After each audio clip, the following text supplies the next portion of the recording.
Welcome to Blast the Ball. Coach V is a lifelong soccer player, a soccer coach, and a soccer parent. And there's a pretty good chance that you're one or more of these as well. He and his team spent over 2 years researching, testing, and developing a simple but effective training approach that works well with all levels of players.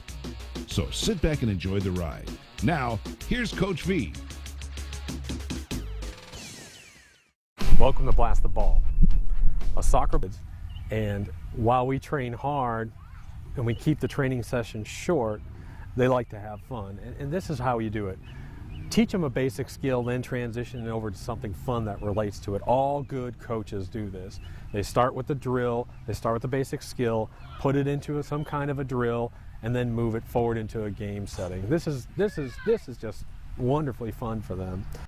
Lindsay's a great player. She understands the game, but she also understands the principle of learn the skill, then learn the game. It's just like golf. You don't go right out onto a golf course. Learn the skill, then learn the game. That's what professional players do. If they're having a problem with their game and their golf shot is off, something's wrong with their golf shot, what do? They don't go play the game more. They go back to the driving range, they get their instructor, and he comes out and works with them. If you're lucky enough to be Tiger Woods, guess what? You're out at an open somewhere at a major championship and you fly your instructor in because you've got a swing problem. You don't go out and play the game and hope to improve. It's the same thing with soccer. Work on the skills, then go out and play the game and learn the game. Take those skills to the field.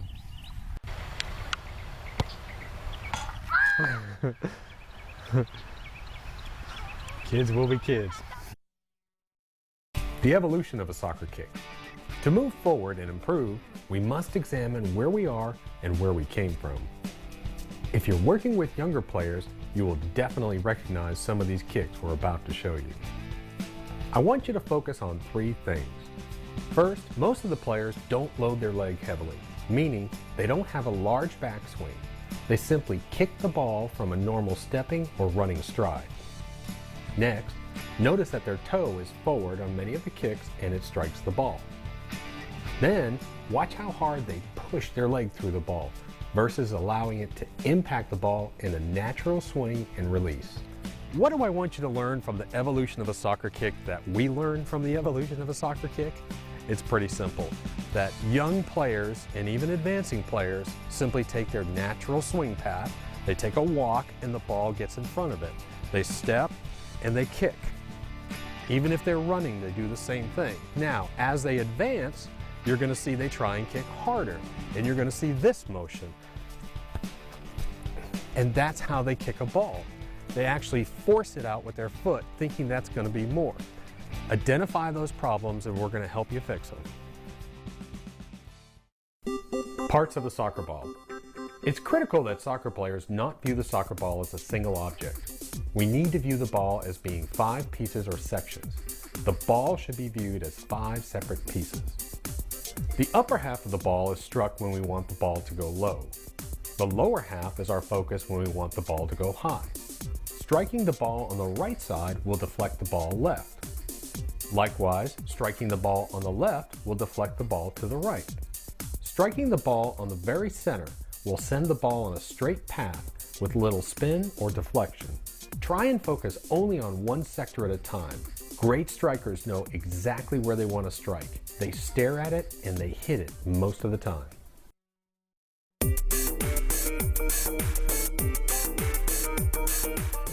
Okay, now I'm going to talk to you about your foot. There are 4 basic sides that we're going to do with the foot, or 4 places on the foot that we're going to kick. The first part is what people call the instep. And the instep is the top of your laces. The ball lands directly on your laces right on top. It does not go on any side, it lands directly on top. The next one is a sweet spot. And the sweet spot is on the inside part of your foot, just above your big toe. It's one of the largest bones in your foot. And when your foot locks out, it's a tremendous impact point. So what happens is, when you come through, bam, the ball hits right on the instep. Inside of the foot, this flat portion in here, outside of the foot, anywhere on the outside of the foot in here is what we're talking about. That's what we want to see. Instep, laces, sweet spot, inside, outside. Those are the 4 parts we'll be dealing with. The laces means the top of our foot, not on the sides or off center. A straight kick is performed with the top of our foot. An angle kick is performed with a sweet spot.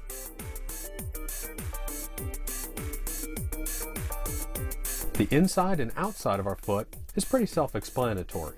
However, striking the ball near the ankle will give the most stability.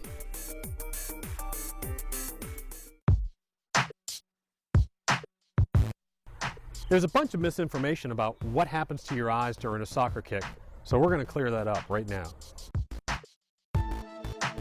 We're addressing the eyes issue, and just as in any sport where there's ball contact, eyes are always on the contact point, always. Wherever that contact point is, that's where the eyes are. Whether it's golf, when we swing, we impact, and we follow through. Our eyes are still at the impact point, even on follow through. Baseball, same thing. Watch the ball comes in, we impact, and we swing through the ball. The ball is going to have an impact point, and that's where we are. Next thing we're going to do is we're actually going to play some tennis. Let's play some tennis. Same thing, when we play tennis, we watch the ball, we contact the tennis ball, and we stay there, and that's where we go through. It's that motion of load, impact, and release, allowing our body to pass through that we want. So what we have here is we have a little game. We have little pieces of tape, and you don't know the numbers of the tape, but you have to tell me after your kick, by keeping your eye down there, how many pieces of tape are under that ball. Okay? So here I go. Now we're just going to come in, an angle, just a nice little angle kick. Come in, V-swing, and tell me where it is. Okay? Tell me the number under the ball. Go. How many? 1. Good.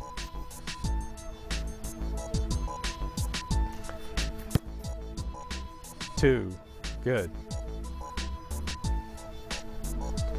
On this shot and the next shot, notice the red line showing that the eyes stay focused through the shot.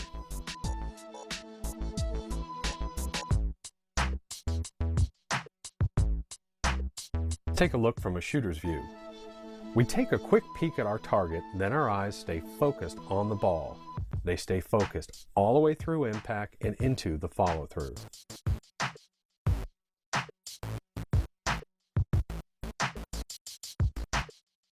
The point of it, eye stays down, swings through, even during the follow-through, into the follow-through, our eyes stay down. We're staring at a specific point on the ball. We're not looking at the ball in general. We pick the spot we're going to strike, and we stare at it all the way through. That's how we perfect shooting. That's how you get perfect accuracy. Proper form, perfect ball strike, that's where accuracy comes from. Not from drills, but learning how to shoot it directly and straight. Why do I have a golf club? Well, I'm going to teach you that there are 4 parts of a golf swing and that there are 5 parts of a soccer kick. First, let's look at a golf swing. We have the load, the downswing, the release point, and the follow through. Those are the 4 basic parts of a golf swing. Now, let's talk about the soccer kick and the 5 parts of the swing. When it comes to the soccer kick, we have the same thing as a golf swing. What we have is we have 4 parts, but there's 1 extra. So we're going to come in and we have a load, we have a downswing, we have an impact point, and we have a follow through. Again, we have a load, downswing, impact, follow through. This seems like one motion, but it's really 4. Now, the last step is what all good players learn to do. After the follow through, they're looking for the next target. This is what I want you to incorporate into your kicking. We go ahead and we kick. After we're done, we go and we look for a target. Wherever that target is, that's the 5th step. That's what makes a finishing player, a finishing kicker. Always after the kick, what am I doing next? Okay, now that I've given you a little secret on the 5th step of a soccer kick, this is a simple drill that you can set up, and I want you to start doing this immediately. Whether you have a soccer player that's 7 years old or whether they're 27 years old, this is the training that has to happen to make them a finisher. This simple drill We set up a ball, whether it's moving or still, and we have an object, either a cone or the net, that they have to touch after their kick. This is how it goes.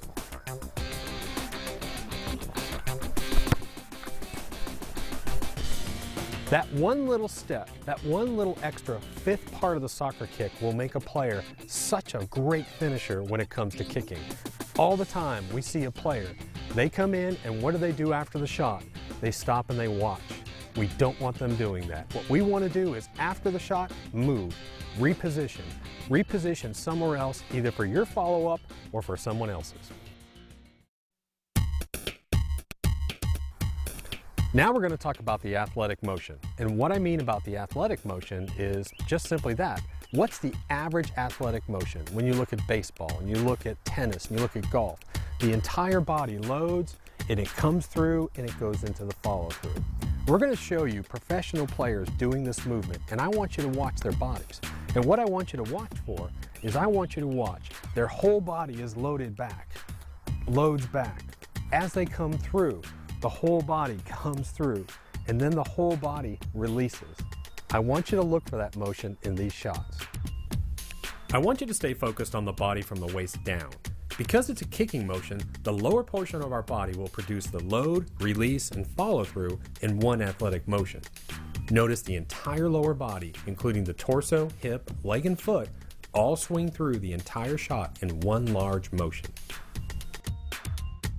Understand this is where we really start to build power in our soccer kick. The load and unload motion of our body helps deliver a huge amount of velocity to the soccer ball. However, the full velocity or impact zone is only a small part of the full swing. Many times we waste this energy by delivering at the wrong time or point in our kick. Look at this picture and you'll better understand the impact zone. It is where we want to have the most power and speed of our kick. It only lasts a split second. It starts just about at the back of the ball and carries through just past the front. As our leg and foot approaches the ball, all our energy is stored, prepared to release. We release all this energy through the ball, and then we allow the leg to gently slow down after contact. Try and actually see the swing path while you kick the ball. Try and imagine that this short impact zone is almost like a whipping motion. Compare this thought to other types of swings in other sports. You'll realize better what we mean. A baseball swing, a tennis swing, a golf swing all have the same feeling. There is one point or section where we have the highest velocity. The soccer hop. The soccer hop is one of the simplest movements in soccer, yet the most overlooked. Beginning players don't do it, and they need to learn it. Many advancing and advanced players do it, but they don't realize they do it or understand how to properly use it. The soccer hop starts with busy feet with the player on their toes. Then the player hops onto their plant foot while at the same time loading their shooting leg. It can be a forward hop or lunge, or it can be a stationary hop and load. It seems simple and a bit silly, but it's the first crucial step in any soccer kick. The V-swing. You will constantly hear us talk about the V-swing in all our training sessions. The V-swing is simply the position of the thigh and lower leg. They form a V in all soccer kicks. The shape of the V varies in many different ways, and it will open and close through the kick. However, maintaining the V-swing through most of our kicks is critical. The V position of our leg helps build up power that we release as we swing through the ball. During our training sessions, we will show you exactly how to perform it and teach it. Now what we're going to do is we're going to show you the 6 kicks. The 6 kicks that we're going to do them very slowly from different angles so you can actually see what they look like and identify them. Before we take a look at the kicks, I want you to keep 2 things in mind while you watch them. First, the leg will come through in all of our kicks maintaining a V position. That large V swing is what we're looking for.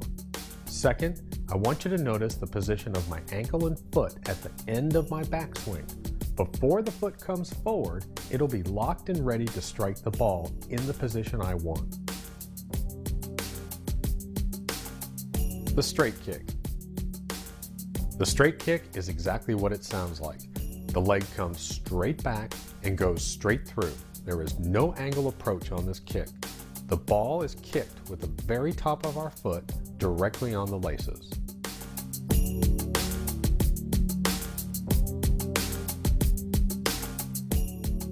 The inside of our foot.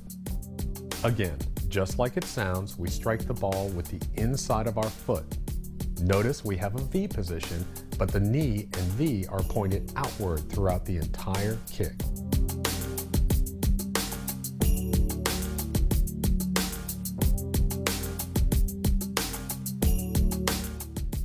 Outside of the foot.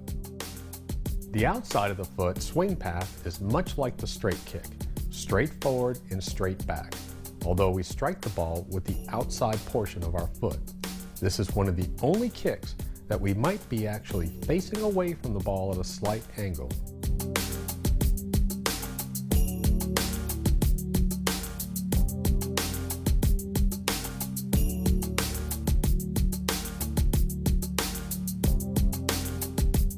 The angle kick.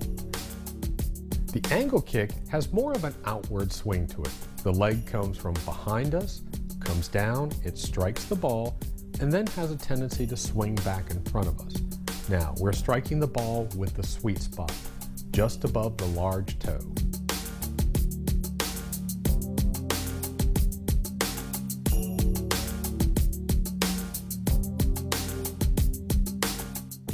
The chip shot. The chip shot, just like it sounds, we're going to chip the ball. We actually punch towards the bottom of the ball, almost striking the turf. Leaving a mark in the ground is okay during this shot. This does not have a huge follow through. It is just a load and a punch.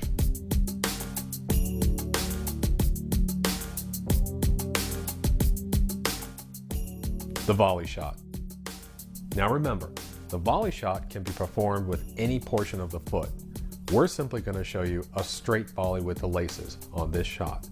A volley shot is any time the ball is struck when it's not sitting on the ground. Whether it's bouncing or whether it comes directly in out of the air, we call that a volley shot. You'll notice that our leg has a hesitation. It's actually a step through. We don't want to see the foot actually swing through at the bottom.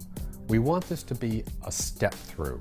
Our foot almost pauses as it contacts the ball and we step through the motion. Now, let's watch the pros and let's see how they do it. Here, Dan from the Atlanta Silverbacks does a straight kick. Then he comes in and performs an angle motion. Now, side of the foot. And of course, the outside of the foot. Here he performs a chip shot. Remember, he is just punching at the bottom of the ball. And of course, the volley. It's just a gentle V-swing through the ball. Now, later on, we're going to go back and specifically define each one of these kicks and show you how to do these exactly. One of the issues we always have to deal with is the plant foot. I always joke around and say that if you stay on your plant foot too long, it's going to grow roots.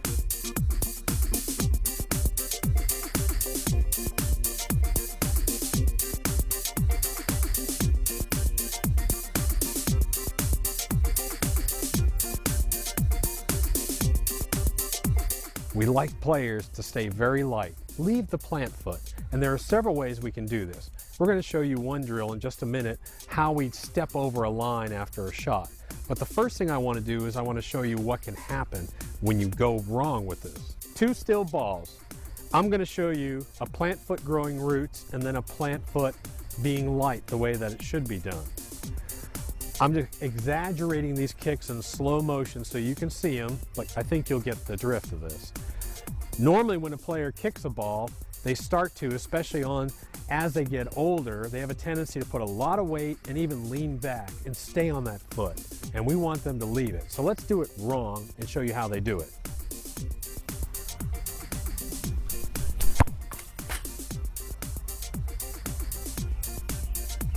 That's the wrong way. Now we're going to show you the right way. Again, exaggerated and slow. We're going to leave the plant foot, not excessively, just lightly.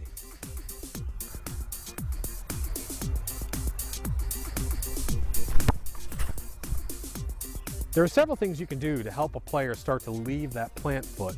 Stepping over the line is probably the best one. The next one is get them moving on rolling balls. They don't have a choice. Don't let them stop. We talked about the 6th step on a kick. And what that 6th step is after you shoot, they have to go to another position. If you make them do that, if you make them continue their forward motion, they will automatically start to leave that plant foot. It's a great way to learn it. We're going to be talking about your natural swing path. And what I mean by your natural swing path is when you walk as a human, your legs swing naturally in a certain path. Now you can do this and you can figure this out by walking on, if you have a deck on your house with boards, if you have hardwood floors, or if you have a carpet with lines on it, you can actually walk down and you'll see that your feet stay within a certain swing path. That's what we're talking about. The natural swing path is where you get the most velocity and you get the most accuracy from. And here's how you can figure this out yourself. What you can do is get a piece of string, about 4 feet long is fine. And I want you to take this string and I want you to take the very tip of it and I want you to hold it up to your pelvic bone. Some people call it a hip bone. And then go over and I want you to touch it to your other pelvic bone. You're going to have a piece of cord that's this long. Now, you can cut this cord. Once you cut that cord, that's going to be your natural swing path. Now I want you to do something. Go down and touch your feet. Stand naturally, let your feet hang naturally below you. Just reach down and touch your feet. Notice that this end and this end strike the center of your feet. That's because your legs fall directly below your pelvic. This is your natural swing path. Now, it's important to remember that this section right here is not the space between the inside of your foot and the ball. It's not that. This is not the amount of green grass you're going to be seeing. And I'll show you what I mean. You put this on the ground and plant your foot right on top of it, right on the center of it. The ball has to be on the center of it as well. And now what you'll notice is that you have a small piece of real estate or a small piece of grass in between your foot and the ball. And it's going to match up to about that amount there. For most people, that's going to be somewhere, depending on the kick that you're using, it's going to be anywhere from 2 to 6 inches roughly in there that you're going to see. It might be a little bit more if you're doing an angle kick.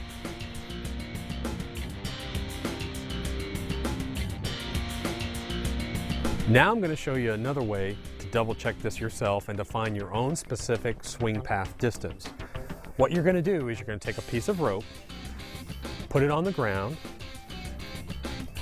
get something to hold on to. I use a golf club. You can hold on to a chain link fence, you can hold on to a wall, but all I want you to do is have a pen in your other hand and I want you to put your plant foot right on the end of that rope. Now that's the center of your foot. And then you're going to swing your leg through. Just swing it through without looking at the rope. Swing through and stop at the rope.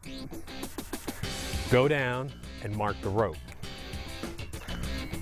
The center of your foot or the strike point. Next, we can do it with the inside of the foot. We step and we swing. And we're going to stop right at the motion of the rope and mark it. Now, keep in mind that I'm not marking the end of my foot. I'm marking the strike point on my foot, where the ball is going to hit my foot. Outside of the foot, mark it. Angle kick, step in, angle kick. Swing through, stop, and mark it. Again, at the strike point, which is your sweet spot, not the outside of the foot. Right there. Okay, now what I want you to do is I want you to pick up this rope and I want to pick up your hip rope. And I've got my mark here and then put the other rope right here, and guess what? The two pieces are going to be real close. They're almost going to be identical from your natural swing path that you've practiced with your foot and how wide your pelvic joints are. So again, this is not the grass space that we're going to be looking at. We've got to take off a little bit for the distance for half your foot, half the ball. And now this is your green space. This is the amount of space that you're going to see in between the ball. So we put this down, we step in, and we strike. That's the distance. You do it yourself and you figure it out for yourself.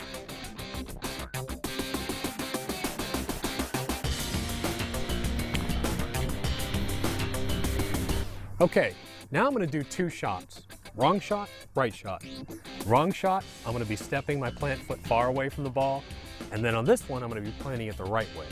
On the long shot, I'm going to do both these shots kind of slow and exaggerated so you can see them, but on the wrong shot you're going to see my foot release early and the ball curl off.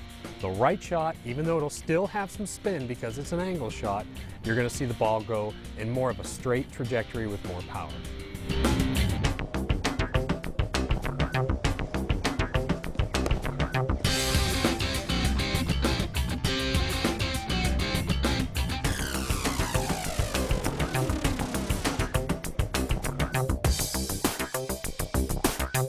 Now let's watch the pros and see how they do it. Here our good friend and Atlanta Silverbacks forward, Dan Antonis, one of the best strikers in the USL, kicks a ball. He's trying to hit the upper right corner of a crossbar. Now, keep in mind, Dan is 6'3" and weighs 200 pounds. He's also using the sweeping angle kick, so this should be the farthest placement away from the ball he should have. You can see that the distance between the inside of the ball and the inside of his foot is about 7 to 8 inches. The result is a natural swing and enough power to send the ball ricocheting 100 yards off the rock wall behind the goal. Okay, so what have we learned today? With 5 cents worth of string and a magic marker, we've learned that you take information from people, but then there's a way to actually measure it for your body. Go out and prove this information for yourself. Find your natural swing path. Now here's a warning. When you first do this drill and you move the ball in closer to your other foot, you're still going to have that swing path, and guess what's going to happen? You're going to miss the ball, and you're going to hit the ball on the outside of the ball, and it's going to start to spin. Keep that in mind. You've got to slow this down. Slow motion reprogramming. Plant your foot, do it slow motion, gradually increase this, because it's going to be wrong the first couple times you do this.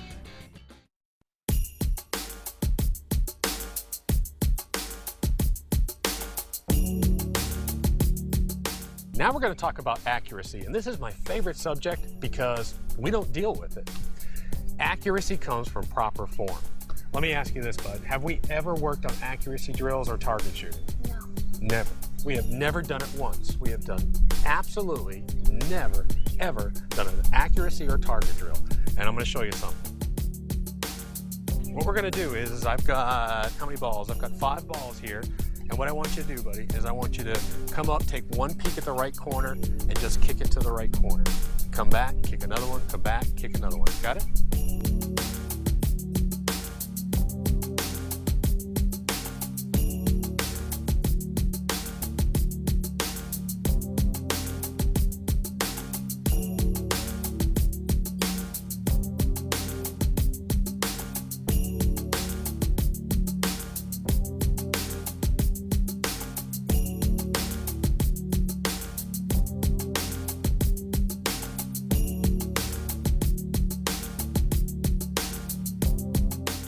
Now, we put all those balls probably within about 3 or 4 yards of each other, almost all of them inside that back corner. 4 of them went in the corner, the other one missed the post by about a foot. Again, we've never worked on target practice and we've never worked on accuracy because accuracy comes from performing the movement correctly. If you perform it correctly, you'll be accurate.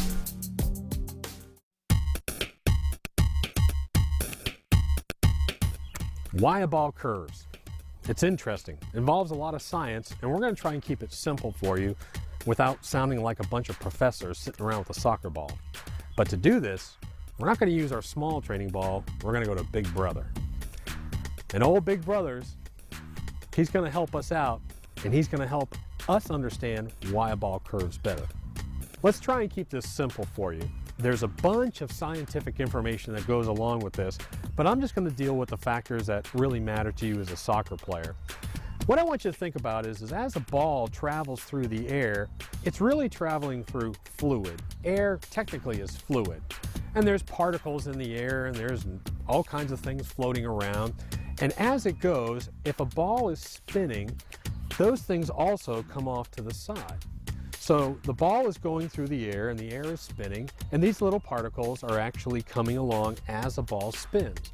So if a ball is spinning, these are being pulled back along it. But at the same time, they're also being pulled this way as well.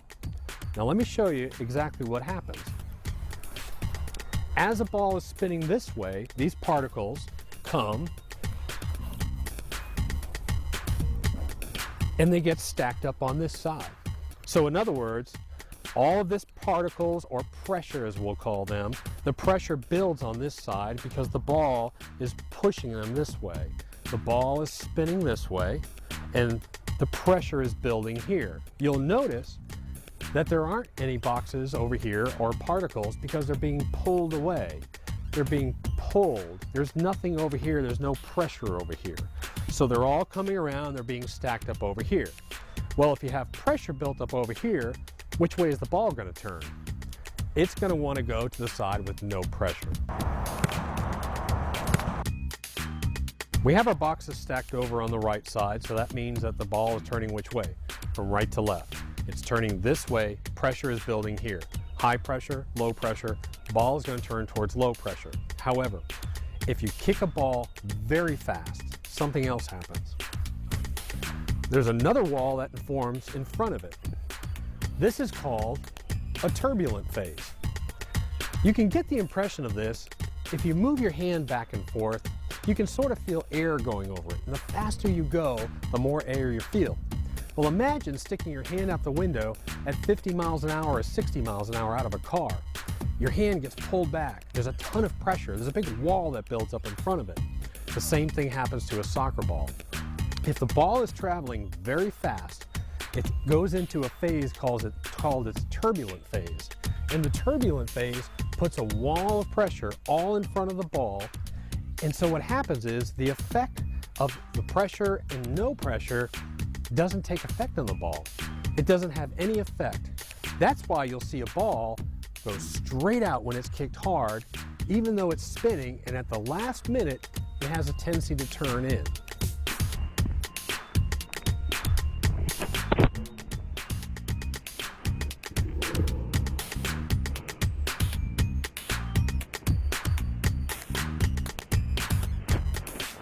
Again, kick a ball fast with spin, you have this massive wall in front.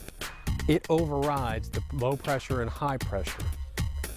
At some point, it leaves the turbulent phase, and what happens is this wall breaks down.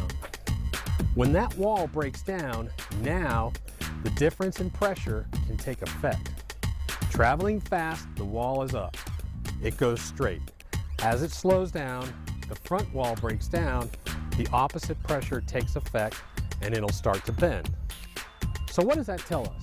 That tells us if you want a long curving ball, kick it at a medium speed. Put a lot of spin on it, let it go at a medium speed, and it'll be a long curving ball. However, you can kick a ball very hard, have it go straight, and as it slows down, at the last minute, it'll turn in. That's the science behind why a ball curves. Pressure, no pressure. Going real fast, you have a wall built up. It neutralizes the different pressures. That's the science of a soccer kick and why it curves. Okay, we've learned why a ball curves, and it's essentially because the ball is spinning. And all we have to do now is we have to make this ball spin to get it to curve. So how are we going to do that? Well, if I was to hold this ball and I said, I want to make this ball spin, how do I do that? What I do is I simply just put pressure on the side of some sort, and the ball is going to spin. I simply have to put pressure, a glancing blow of some sort on the ball to make it spin. But if I want to make it spin and go forward, what do I have to do? I have to do a glancing forward blow. Again, a glancing forward blow.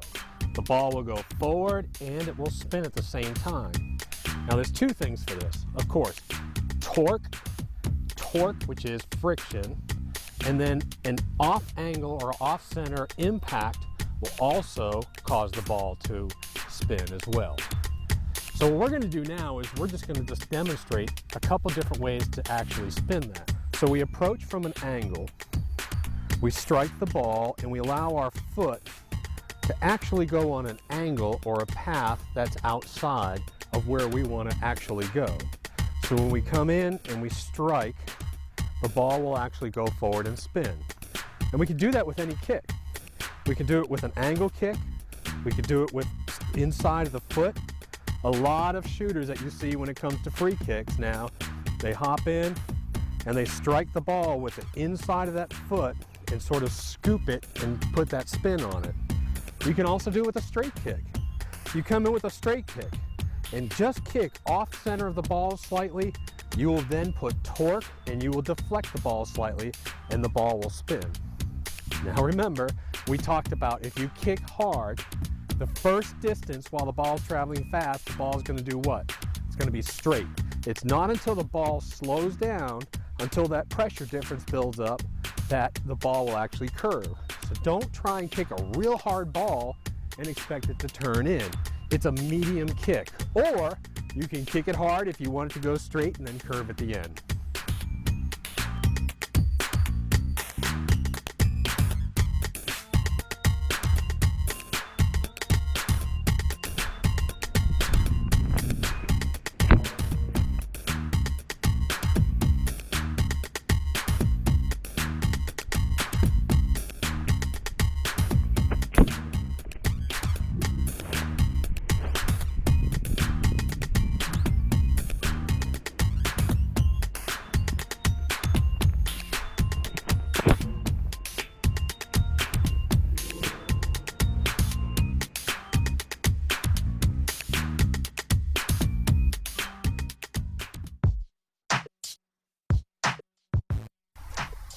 Why am I sitting down taking a break?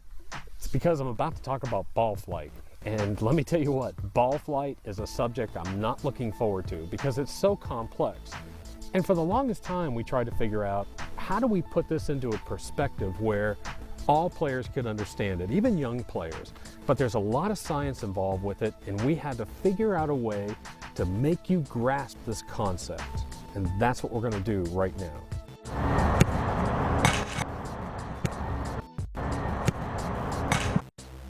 Okay, here we go, ball flight. The first thing you need to understand is that there are only 3 things that can change the flight of a ball. That's it, there's nothing else. We looked at all the research that was out there, we conducted our own research, and this is what we found. 3 main causes that will have an effect on the ball to change it. Now, I'm not talking about spin. I'm not talking about an underspin or an overspin that will cause the ball because of pressure. I'm talking about the simple ball flight. 3 things, that's it. Understand these 3 things and you will be able to apply them to almost every kick that you have. Number 1 is the angle of the impacting object. Think about this like you would different golf clubs.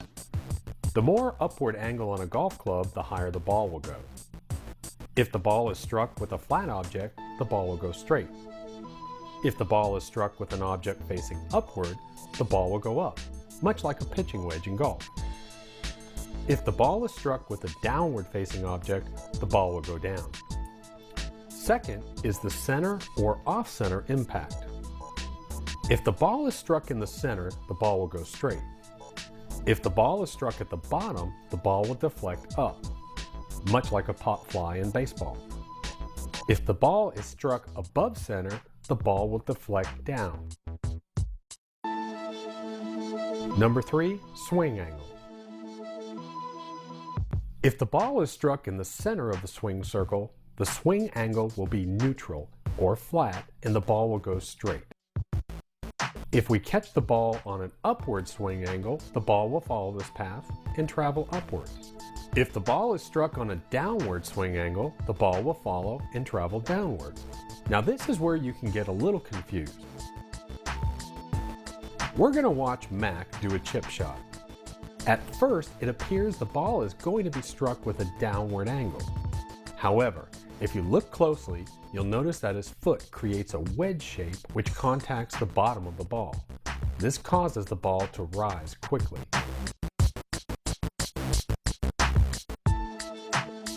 Understanding a swing path. The normal kick is a circular motion. So when we come in, there's a circular motion. Our leg is swinging in a circle. That's a normal kick. Everyone does it for the most part. When they kick, there's a big circle going on. If I put a ball in front of this, you'll notice that if I put my plant foot right next to the ball, what happens to my swing circle? It's right in the middle. It's perfect. I'm hitting the ball right at the straight point. The ball is going to go pretty much low. However, if I move my plant foot back just about that much, what happens? I'm catching it on the upward arc. You'll notice the upward arc, therefore the ball is going to go higher. If I move forward and I catch it here, now what has happened? Now you can see that I'm on the downward arc. That's what's going to cause. Moving your plant foot has an effect on your ball trajectory.